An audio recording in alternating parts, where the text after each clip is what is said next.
వెన్నెల వంటిది వెంకటేశు మంత్రము అంటాడు. చాలా గొప్ప మాట. ఓం నమో వెంకటేశాయ అనేటువంటి మంత్రం ఎటువంటిది అంటే వెన్నెల వంటిదే అన్నారు. మామూలుగా మిగతామని మనల్ని డబ్బులు ఇచ్చి కొనుక్కుంటాం, వెన్నెలను డబ్బులు ఇచ్చి కొనుక్కోవాలా? చక్కగా ఆకాశంలో చంద్రుడు పౌర్ణమి నాడు, ఈనాడు పౌర్ణమి, శ్రావణ పౌర్ణమి, వెన్నెలు కురిపిస్తూ ఉంటాడు. ఆ వెన్నెల మనమంతా ఆనందంగా అనుభవించవచ్చు. వెంకటేశ్వర స్వామి వారి మంత్రం కూడా వెన్నెల వంటిది. రెండోది కలియుగ అష్టాక్షరి.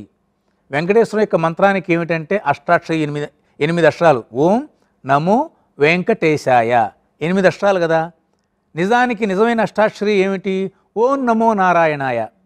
దాని బదులు కలియుగంలో ఎవరైతే ఓం నమో వెంకటేశాయ అనేటువంటి మంత్రాన్ని ఎల్లప్పుడూ జపిస్తూ ఉంటారో అటు 3 తరాలు ఇటు 3 తరాలు అంటే 6 తరాలు చక్కగా వాళ్ళంతా సౌలభ్యాన్ని పొందుతూ తనతో కలిపి 7 తరాల వాళ్ళు సుఖిస్తారు అని చెప్తున్నారు.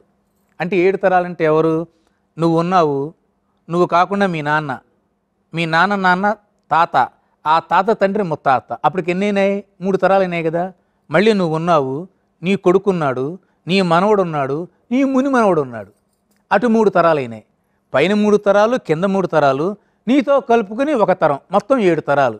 అంటే ఈ 7 తరాల్లో మీ తండ్రి కానీ, తాత కానీ, ముత్తాత కానీ, నీ కొడుకు కానీ, నీ మనవడు కానీ, నీ ముని మనవడు కానీ శనివార వ్రతం చేయకపోయినా, వెంకటేశ్వర స్వామి వారిని దర్శించకపోయినా, నువ్వు ఈ వ్రతం చేయటం వల్ల ఓం నమో వెంకటేశాయ అనే మంత్రాన్ని చదవటం వల్ల నీ పైన 3 తరాల వాళ్ళు తరిస్తారు.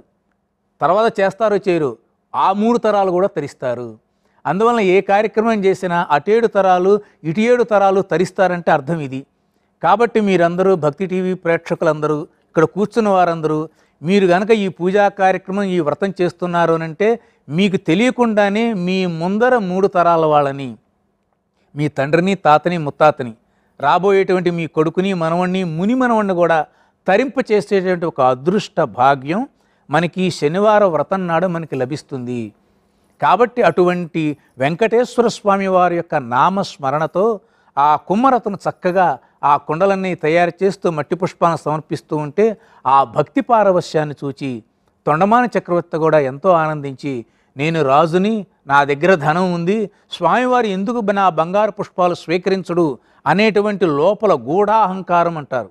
ఆ గూఢమైన అహంకారంతో భక్తి అనుకుని నేను చేస్తున్నాను, కానీ ఈ కుమ్మరతను నిర్మలమైన హృదయంతో, శ్రద్ధతో, భక్తితో, నిర్మలమైనటువంటి హృదయంతో ఈ మట్టి పుష్పాలను సమర్పిస్తున్నాడు అని ఎంతగానో సంతోషించి ఆ కుమ్మరతన్ని అనేక విధాలుగా సత్కరించాడు.